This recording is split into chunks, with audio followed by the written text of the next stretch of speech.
Kayang madunot kinahanglan magsulob na sa dili na madunot. Sulat ni San Pablo ngadto sa taga Korinto 1 Korinto 15 tudling 53. Ang mga incorruptible saints o mga santos kan sa mga lawas wala madunot.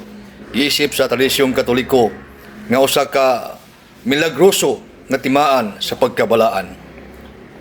Adunay usa ka gatos kapin ka dokumentadong kaso niini. Apan duha lamang ka santos ang ato ang ipaampit karon mga hinigugmang igsuon. Sama nilang Santa Bernadette Soberos na tawo niya tong Enero City 1844 sa Lourdes, France ug namatay dito sa Nevers, France sa Abril 16, 1879 sa edad nga 35 tungod sa sakit nga tuberculosis.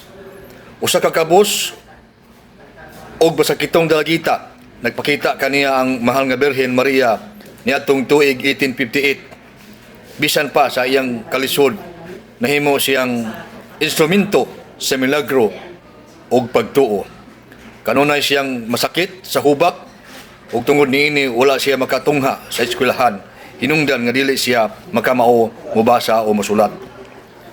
Mao nga nisulod siya sa pagkamadre sa kumbinto sa Sisters of Charity yang gigahin ang iyang kinabuhi ug panahon sa pagampo o pag-atiman sa mga masakiton samtang hilom niyang giantos ang iyang kaugalingong mga sakit. Hangtod karon ang iyang lawas wala gayud madugta.